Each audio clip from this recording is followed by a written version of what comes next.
जय हिंद। आज का हमारा क्लास है पंचायती राज से संबंधित एमसीक्यूज़। इससे पहले हमने 3 विषयों पर एमसीक्यूज़ बनाए हैं इसी टॉपिक पर। तो वो है आपका ग्राम सभा, और ये है पंचायत समितियाँ, और उसकी बाद है आपका अधिनियम के संबंध में। आज हम पंचायती राज की जो संरचना है तीनों स्तर का है ना, जिला, ग्राम, जिला, ठीक है, सॉरी, जिला, ग्राम और जनपद, ये तीनों स्तर का गठन कैसे होता है, इसमें क्या होते हैं, ये सब की एमसीक्यूज़ देखने वाले हैं। और ये जो हमारा एमसीक्यूज़ है जो पिछले वर्ष पूछे गए हैं, पिछले विगत 3-4 वर्षों में जो पूछे जा रहे हैं पंचायती राज्यों का क्वेश्चन व्यापम और सीजीपीएससी के माध्यम से, उसी क्वेश्चन को हमने यहाँ पे लिया है। तो चलिए जल्दी से शुरू करते हैं। यदि इससे पहले वीडियो आपने नहीं देखा है तो वो वाला वीडियो ज़रूर देख लीजिए। पंचायती राज के कम से कम 19-20 वीडियो हमने अपलोड किए हैं। यदि चैनल आपको पसंद आए, वीडियो का कंटेंट अच्छा लगे, तो ज़रूर चैनल को सब्सक्राइब कीजिए। पहला है आपका ज़िले की जनसंख्या। ऐसा क्वेश्चन आया है, ज़िले की जनसंख्या 40 लाख है, उस ज़िले में जिला पंचायत की सदस्यों की संख्या क्या होगी, जबकि 5000 की जनसंख्या पर एक प्रतिनिधि चुना जाता है। तो मैंने जब आपको ये पढ़ाया था जिला पंचायत की संरचना, तो उस समय मैं बताया था कि एक ज़िले की वार्डों की संख्या या निर्वाचन क्षेत्रों की संख्या जहाँ से सदस्य चुनकर आने हैं, उसकी संख्या हो सकती है मिनिमम आपकी 10 और अधिकतम 35, ठीक है। और ये भी बताया था यदि कि जनसंख्या यदि अधिक होती है तो कम से कम एक क्षेत्र में आपको 50,000 जनसंख्या के हिसाब से बांटना पड़ेगा। तो इसमें अपना हमारा आंसर आ जाएगा 35, ठीक है, अधिकतम 35 है।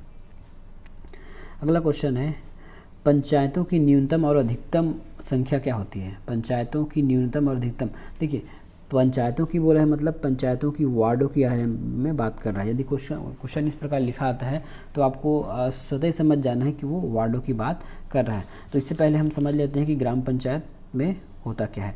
ग्राम पंचायत को हम वार्डों में विभाग करते हैं, वार्डों में बांटा जाता है। ग्राम पंचायत को हम वार्डों में बांटते हैं, और ग्राम पंचायत में मिनिमम कितना वार्ड हो सकते हैं, तो 10 और अधिकतम 20।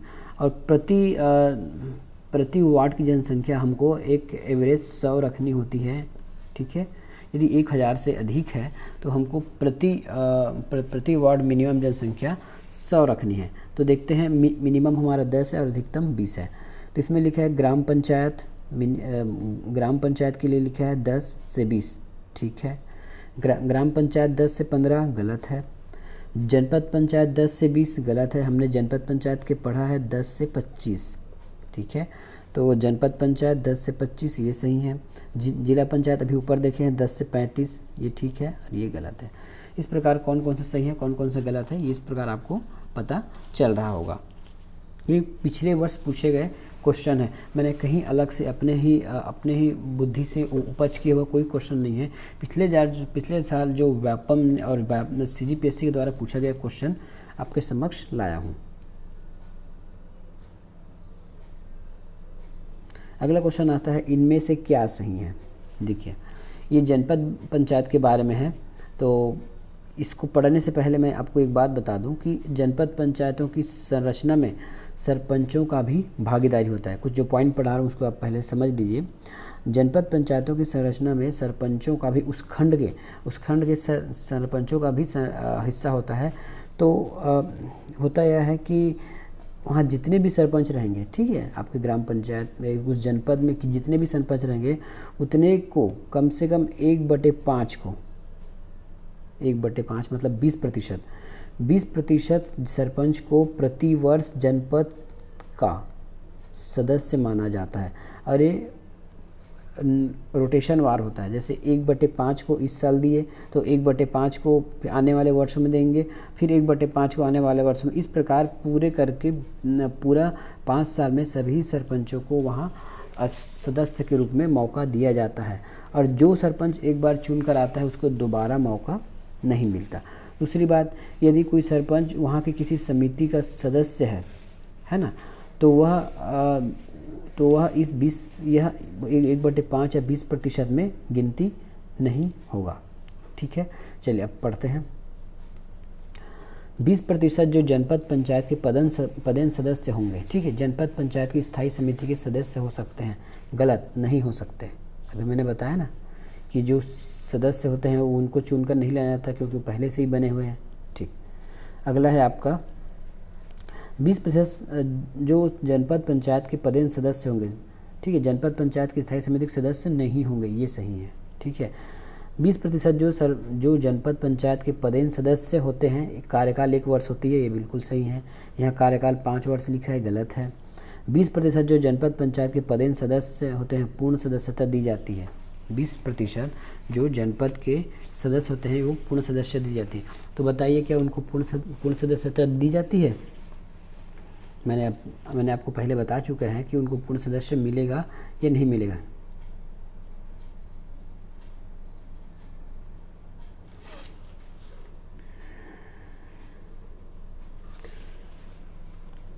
उनको पूर्ण सदस्यता नहीं मिलती क्योंकि वो 1 साल का रहते हैं, तो कहाँ से पूर्ण सदस्यता मिलेंगी, ये नहीं मिलता। अब 20% जो जनपद पंचायत के पदेन सदस्य होते हैं पूर्ण सदस्यता नहीं दी जाती, पूर्ण सदस्यता नहीं दी जाती, तो ये सही है, उनको पूर्ण सदस्यता नहीं दी जाती। ठीक है, ये सही है। उसके बाद है 20% जनपद पंचायत के पदेन सदस्य होते हैं, चयन जनपद पंचायत के अध्यक्ष द्वारा किया जाता है। गलत, उसको तो एक चक्रानुक्रम में लिया जाता है, पहले 20%, फिर 20%, ऐसे करके। ठीक है, उसके बाद है 20% जो जनपद पंचायत के सदस्य होते हैं उनको लाट द्वारा चयन किया जाता है, तो ये सही है। जैसे 1/5 को भेजना है तो उसके लिए लाट निकालना पड़ता है कि इस वर्ष कितने लोगों को, इस वर्ष 100 लोगों को भेजना है तो उस 100 में कितने लोग रहेंगे, इसके लिए लाट निकाला जाता है, तो ये सही होगा। ठीक है, आगे बढ़ते हैं। जनपद पंचायत अथवा जिला पंचायत में निर्वाचित सदस्यों के अलावा कौन सदस्य होता है?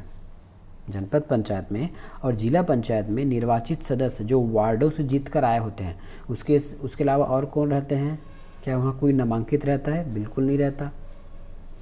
पदेन रहता है। पदेन कौन रहता है? आपके विधानसभा, राज्यसभा, है ना, के जो सदस्य होते हैं जिनका क्षेत्र नगरीय नहीं है, लोकसभा के हैं, और जो जनपद के आपके सरपंच होते हैं, जनपद स्तर में जो सरपंच अभी जो ऊपर पढ़े हैं वो लोग पदेन सदस्य होते हैं, और जनपद पंचायत के समस्त अध्यक्ष जिला पंचायत के अध्यक्ष सदस्य माने जाते हैं पदेन। ठीक है, तो राज्यपाल के कोई नियुक्ति नहीं होता और अल्पसंख्यक सदस्य भी कोई नहीं आता। ठीक है, अगला देखते हैं जनपद पंचायत के विषय में क्या सही है। कि देखिए हमने पहले ही पढ़ चुका है इसको, तो देखते हैं जनपद, इसकी सदस्यता संख्या न्यूनतम 15 और अधिकतम 30 होती है, बिल्कुल गलत है भाई, 10 से 25 होती है। इसमें वार्ड की निर्वाचित व्यक्ति बनते हैं, ये भी सही है, वार्ड से निर्वाचित होकर व्यक्ति आते हैं वो बनते हैं। 25% सरपंच पदेन सदस्य होते हैं, तो गलत है, 20% होते हैं। इसमें जिला पंचायत के कुल सदस्य मनोनीत किए जाते हैं, ये भी गलत है, जिला पंचायत से कुल सदस्य मनोनीत नहीं किए जाते। तो जहां मैं राइट का निशान लगाया हूँ वही सही है, बाकी गलत है। अब देखते हैं जनपद पंचायत का नियंत्रण कौन करता है। संचालक पंचायत, मुख्य कार्यपालन अधिकारी, जनपद पंचायत अध्यक्ष और जिला पंचायत अध्यक्ष। तो इसका आंसर है आपका संचालक पंचायत। संचालक पंचायत के माध्यम से ही जनपद पंचायत पर नियंत्रण लगाया जाता है। ये लोग केवल आदेश देते हैं, है ना, मॉनिटरिंग करते हैं। क्वेश्चन के अनुसार से आंसर होगा संचालक पंचायत। अगला क्वेश्चन है जनपद पंचायत और ग्राम पंचायतों के क्रियाकलापों का समन्वय, मूल्यांकन, मार्गदर्शन कौन करता है। तो ये इसमें तीनों करेगा, राज्य सरकार भी कर सकता है, वहाँ से आदेश जारी होता है, पंचायत एवं ग्रामीण विकास करता है, जिला पंचायत करता है, उपयुक्त सभी। ठीक है, ये आंसर होगा। अगला क्वेश्चन जनपद पंचायत के विषय में क्या सही है। निर्वाचित सदस्य, अध्यक्ष और उपाध्यक्ष का नाम प्रकाशित किया जाता है, बिल्कुल सही है। जैसे ही उस क्षेत्र के सदस्य, उपाध्यक्ष चुनकर आ जाते हैं, है ना, आपके सदस्य तो निर्वाचन के माध्यम से, जो प्रत्यक्ष निर्वाचन होता है लोगों के द्वारा चुना जाता है, अध्यक्ष और उपाध्यक्ष को आपस में मिलकर चुनते हैं। तो इनके चुनने के बाद एक नाम प्रकाशन होता है शासन के द्वारा, इसे कलेक्टर करता है कि अमुक अमुक आदमी इस जनपद से, इस क्षेत्र से सदस्य हैं और ये अध्यक्ष हैं, इस प्रकार ये होता है। उसके बाद उक्त प्रकाशन के 30 दिन के भीतर जनपद में एक बैठक बुलाई जाती है। जिस दिन ये प्रकाशन होगा ना कलेक्टर का, जिस दिन जैसे हमारा परीक्षा परिणाम घोषित होता है ना, उसी प्रकार इनका भी परीक्षा परिणाम घोषित होता है पास फेल का। इसी को बोल रहे हैं। तो जिस दिन से ये नाम प्रकाशित होगा उसके 30 दिन के भीतर एक सम्मेलन बुलाया जाता है CEO जनपद पंचायत के द्वारा, तो ये सही है। 15 दिन के भीतर बुलाया जाता है, गलत है। उक्त प्रकाशन की तिथि से 5 वर्ष की अवधि से गणना की जाती है। 5 वर्ष अवधि की गणना मतलब पंचायत की गणना 5 साल के लिए, तो ये गलत है। प्रकाशन की नहीं, प्रथम सम्मेलन की। ये देखिए, प्रथम सम्मेलन से 5 वर्ष गिना जाता है, तो एक ये सही है और ये सही है, बाकी ये 2 गलत है। मैंने कूट नीचे नहीं बनाया है, आप बना लीजिएगा। जनपद पंचायत की संरचना के विषय में क्या सही है? देखिए, हम इतना सारा क्वेश्चन करने वाले जनपद पंचायत का, आपसे एक भी क्वेश्चन नहीं छूटेगा। और इतना क्वेश्चन यदि आपने अच्छे से प्रिपेयर कर लिया तो आपका पंचायती राज से एक भी क्वेश्चन छूटने की सवाल ही पैदा नहीं होता। तो जनपद पंचायत की संरचना के विषय में क्या सही है? निर्वाचन क्षेत्र से चुने गए सदस्य, बिल्कुल सही है। जनपद क्षेत्र से चुने गए समस्त विधायक, देखिए समस्त विधायक नहीं आता है ना, जिस समय आपको मैं ये पढ़ाया था उसमें बताया था कि समस्त विधायक इसमें नहीं आता, क्योंकि किसी विधायक का क्षेत्र हो सकता है क्षेत्रीय हो, ग्रामीण हो, है ना। किसी विधायक का हो सकता है उसका सदस्य ग्रामीण हो, तो वो नहीं आ पाएगा, ठीक है।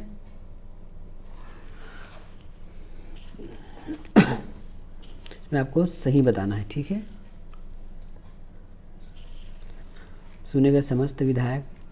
उसके बाद है जनपद क्षेत्र से वे विधायक जो ग्रामीण क्षेत्र का प्रतिनिधित्व करते हैं, ये सही है। ग्रामीण क्षेत्र का प्रतिनिधित्व करते हैं। जनपद पंचायत के समस्त लोकसभा सदस्य, जनपद क्षेत्र के समस्त सरपंच और जनपद क्षेत्र के अतना सरपंच। तो बताइए इसमें से कौन सा सही है? ये आपके ये सही है, 1/5 सरपंच। समस्त सरपंच तो एक साथ में नहीं आता, ठीक है। उसके बाद है समस्त विधायक नहीं आता, ये आएगा जो ग्रामीण क्षेत्र से संबंधित है, ठीक है। अगला क्वेश्चन देखते हैं। जनपद पंचायत के उपाध्यक्ष के निर्वाचन में किसे मत देने का अधिकार होता है?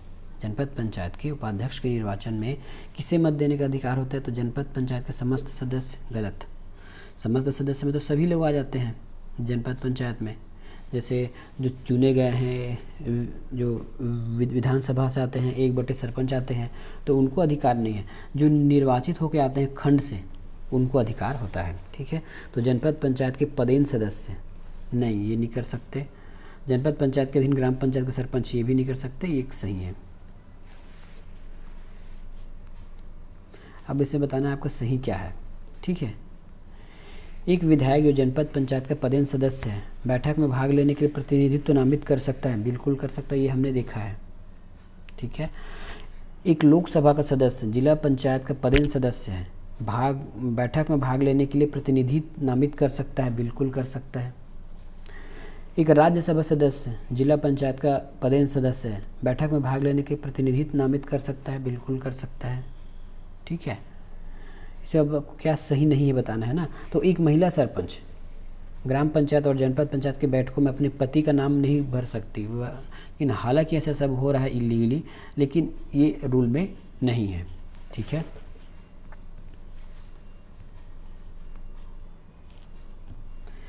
जिला पंचायत की संरचना के बारे में अब देखते हैं। जिला पंचायत की संरचना क्या होती है? जिले के मतदाताओं द्वारा निर्वाचित सदस्य, बिल्कुल सही है। जिले की निर्वाचित लोकसभा सदस्य, जिले के निर्वाचित लोकसभा सदस्य, जिले के निर्वाचित लोकसभा सदस्य। लोकसभा सदस्य बोलने से ही नहीं होगा, क्योंकि उसमें लोकसभा का सदस्य का नगरीय क्षेत्र नहीं होना चाहिए, तो ये गलत हो जाएगा और ये सही हो जाएगा, ठीक है। अब विधानसभा सदस्य जो उस जिले से निर्वाचित है, विधानसभा सदस्य जो उस जिले से निर्वाचित है, उस ज़िले से नहीं होगा, उसमें भी आपको वो देखना पड़ेगा कि वो नगरी है कि नहीं है। आगे देखते हैं। विधानसभा के सदस्य जो उस ज़िले से निर्वाचित है, जिनका निर्वाचन क्षेत्र पूर्ण नगरी नहीं आता, यह सही होगा, ठीक है। अब जिले के जनपद पंचायतों के सभी अध्यक्ष, ये सही है। जिले के जनपद पंचायतों के 20% अध्यक्ष, ऐसा कुछ नहीं है। जिले के संबंध में 20% अध्यक्ष के बारे में बात नहीं हुई है, ठीक है। तो मैं आपको नीचे जो कोट लिखा रहता है ना 1 2 1 2, वो मैं नहीं लिखा हूँ, उसमें समय बर्बाद होगा आपका और मेरा टाइपिंग का समय जाएगा। इसलिए जो सही हो रहा है उसको मैं कॉन्सेप्ट क्लियर करते हुए सही का निशान लगाते हुए आगे बढ़ रहा हूँ। जिला पंचायत के पदेन सदस्य कौन होते हैं? पदेन बोला है ना, तो निर्वाचित क्षेत्रों से निर्वाचित सदस्य, निर्वाचित क्षेत्रों से निर्वाचित सदस्य। लोकसभा, ये तो निर्वाचित है तो ये तो प्रत्यक्ष आते हैं, ये पदेन नहीं है, ये तो चुने गए हैं। लोकसभा के सदस्य पदेन होते हैं, ठीक है। राज्यसभा के सदस्य पदेन होते हैं। उसके बाद आपके विधानसभा के पदेन होते हैं और जनपद के अध्यक्ष। सरपंच को नहीं होता, सरपंच आपके जनपद में जाता है, ना कि जिला पंचायत में, ठीक है। यदि आपने हमारा ये पहले से जितने हमने पढ़ाया है थ्योरेटिकल पार्ट, यदि वो कंप्लीट अच्छे से किए होंगे तो ये क्वेश्चन आप लोगों से, सभी लोग से बन जाएगा, किसी से भी नहीं छूटेगा, ठीक है। नेक्स्ट चलते हैं। भारत के संविधान के 73वें संशोधन के अनुसार ग्राम पंचायत के कार्यकाल की गणना कब से की जाती है? इतना इजी क्वेश्चन है। प्रथम सम्मेलन से। तो किसके प्रथम सम्मेलन से? ग्राम पंचायत के। यहाँ ग्राम सभा भी दिया है, कंफ्यूज मत होइएगा। चुनाव से पहले जिन्हें चुनाव के नहीं, परिणाम भी नहीं, तो प्रथम सम्मेलन से। छत्तीसगढ़ पंचायती राज व्यवस्था के अंतर्गत निम्नलिखित में से कौन सी इकाई अस्तित्व में नहीं है? तो हमने ग्राम पंचायत के बारे में पढ़ा है अभी तक, जनपद भी पढ़ा है, तहसील नहीं पढ़ा है, जिला पढ़ा है। तो कौन सा नहीं है? तो ये नहीं है, ठीक है। आगे देखते हैं। ग्राम पंचायत का सरपंच कब अप्रत्यक्ष रूप से निर्वाचित किया जाता है? धारा 13 के सहित। देखिए मैंने धारा 13 बताया था। धारा 13 में आपका ये कहा गया था कि यदि किसी ग्राम पंचायत का पंच या सरपंच चुनकर नहीं आता है ना, किसी कारणों से, प्रथम चुनाव के टाइम, तो उस समय की स्थिति में क्या होगा कि आपस में ही जो सरपंच पंच चुन के आएंगे वो लोग एक उन्हीं में से एक सरपंच का चुनाव किया जाएगा। जैसे मान लेते हैं एक ग्राम पंचायत है, यहाँ पंच चुनकर आ गए हैं, लेकिन सरपंच का कोई चुनाव नहीं किया गया, मतलब या किसी कारण लंबित है, नहीं हो पाया, तो ये सरपंच आपस में ही किसी एक को मिलकर बना लेंगे सरपंच, ठीक है। और यदि पंच का चुनाव लंबित है, अभी तक नहीं हुआ है, तो उसके लिए 6 माह के भीतर चुनाव कराया जाएगा, ठीक है। तो अब देखते हैं कि जब क्वेश्चन पर लीजिए, ग्राम पंचायत का सरपंच कब अप्रत्यक्ष रूप से निर्वाचित किया जाता है? अप्रत्यक्ष रूप से। प्रत्यक्ष रूप से कब होता है? जब उसको चुनाव लोगों द्वारा किया जाता है। तो जब सरपंच त्यागपत्र दे दे, नहीं, त्यागपत्र देने पर नहीं होता। देखिए ये क्वेश्चन थोड़ा सा घुमाऊ टाइप का दे दिया है, क्योंकि त्यागपत्र के देने के बाद भी, है ना, त्यागपत्र देने के बाद भी तो हम किसी न किसी एक को बनाते हैं, पर इसमें क्वेश्चन को आंसर क्या लिया है? लंबित। जब सरपंच का चुनाव लंबित हो, इसमें क्वेश्चन में आंसर ये लिखा है। लेकिन यदि वो त्यागपत्र दे देगा, उसके बाद भी हमें किसी एक का चुनाव करके बनाना पड़ेगा। वो लोग आपस में चुनकर बनाते हैं। यदि प्रत्यार्थी द्वारा भी हटा दिया जाता है तो भी, और जब सरपंच पद मुक्त होता है तो भी, ठीक है। आगे इसके बारे में और डिटेल चर्चा करेंगे। यदि सरपंच अपने पद से त्यागपत्र दे दे तो क्या होगा? ठीक है, इसके लिए आपका स्थानापन्न सरपंच का निर्वाचन पंचों द्वारा किया जाएगा।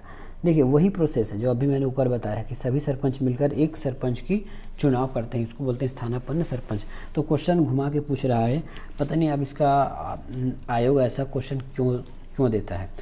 ठीक है, ये तो होगा नहीं, पंचायत से अधिक उप सरपंच से अधिक के लिए होगा, ये तो हो नहीं सकता। किसी पंच को सरपंच के पद पर निर्वाचित किया जाएगा, ये भी गलत है, ऐसा हो नहीं सकता। प्रभारी सरपंच तो प्रभारी सरपंच भी नहीं बनाया जाएगा, उसको स्थानापन्न नहीं बोलेंगे।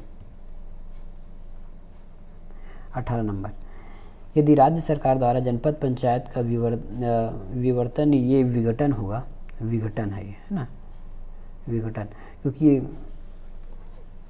गूगल टाइप से टाइप हुआ है इसलिए कुछ ऊपर नीचे हो सकता है। यदि राज्य सरकार द्वारा जनपद पंचायत का विघटन कर दिया गया तो क्या होगा? ठीक है, जनपद पंचायत के कार्यों का संपादन करने के लिए राज्य सरकार एक समिति की गठित करेगी, ये सही है। ठीक है, समिति पंचायत के शेष अवधि तक कार्य करेगी। 30 नहीं है, ये शेष होगा, ठीक है। ये शेष अवधि तक कार्य करेगी, शेष अवधि के लिए कार्य करेगी, मतलब जितना, तो शेष अवधि के लिए कार्य नहीं करती। जब तक चुनाव बचा है, जब तक नया चुनाव होकर नहीं आता तब तक कार्य करती है। समिति को वैधानिक कार्यवाही करने का अधिकार है, ये सही है, वैधानिक कार्य करने का अधिकार है। समिति का अध्यक्ष समिति के सदस्यों द्वारा निर्वाचित किया जाएगा, नहीं, शासन द्वारा। ग्राम पंचायत के सम्मेलन के विषय में क्या सही है? सरपंच प्रत्येक में एक सम्मेलन बुलाएगा, प्रत्येक माह एक सम्मेलन बुलाया जाएगा, ये माह होगा यहाँ पे, प्रत्येक माह एक सम्मेलन बुलाएगा, ये सही है। प्रत्येक माह 2 सम्मेलन बुलाया जाएगा, ये गलत है। आधे से अधिक पंच विशेष सम्मेलन के अनुरोध कर सकते हैं, आधे से अधिक पंच विशेष सम्मेलन अनुरोध कर सकते हैं, ये सही है। सरपंच ऐसा विशेष, है ना, कोई सरपंच ऐसा विशेष सम्मेलन नहीं बुलाता तो उप सरपंच बुलाएगा, विशेष सम्मेलन सरपंच ही बुलाता है, ठीक है। यदि सरपंच विशेष सम्मेलन बुलाने से इनकार कर दे तो सदस्य स्वयं बुला सकते हैं, ये सही है, ठीक है, ये सही है।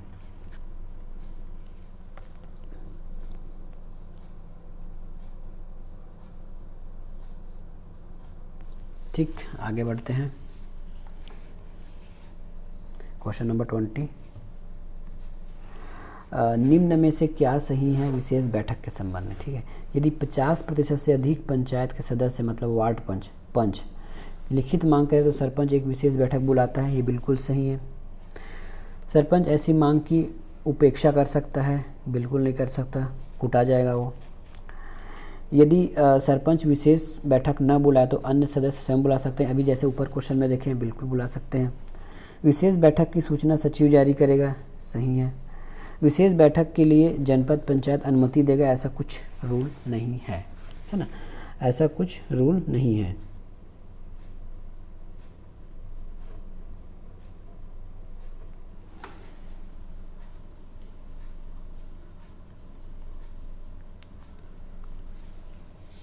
ग्राम पंचायत के विषय में क्या सही नहीं है? अब क्या सही नहीं है ये बताना है आपको। ग्राम पंचायत में अधिकतम 20 पंच हो सकते हैं, मैं शुरू से बताते आ रहा हूँ, 10 से 20, ठीक है। यदि ग्राम पंचायत में यदि 15 पंच निर्वाचित हैं तो 5 पंच मनोनीत किए जाएंगे, ऐसा कुछ रूल नहीं है, आपको फिर से चुनाव कराना पड़ता है 6 महीने में। जनपद पंचायत का अध्यक्ष 5 पंचों को नामित करता है, ऐसा कुछ भी नहीं है इस रूल में। ग्राम पंचायत में 10 पंच भी हो सकते हैं, तो ये सही है, 10 भी हो सकते हैं क्योंकि मिनिमम 10 है। पंचों के निर्वाचन में समान मत आने पर लॉट निकाला जाता है, ये सही है।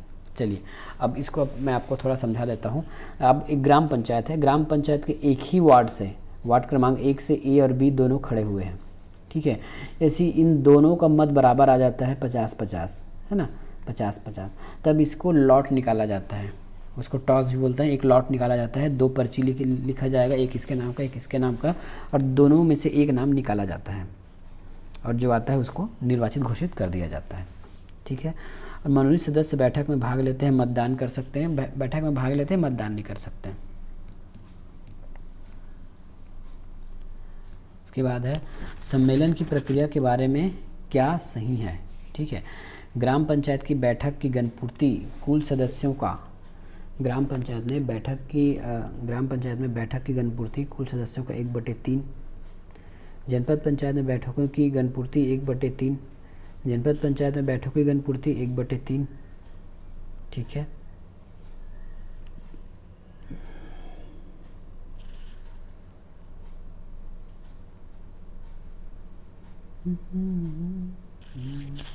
तो क्या सही है बताइए। ये क्लास मैंने बहुत पहले पढ़ाया है, इसका क्वेश्चन होगा 2, 3 और 4, ठीक है। जनपद पंचायत में 1/3 होता है, जिला पंचायत में भी 1/3 होता है, ग्राम पंचायत में 1/2 होता है, ठीक है, 1/2 होता है। चलिए ये सही है, बाकी गलत है।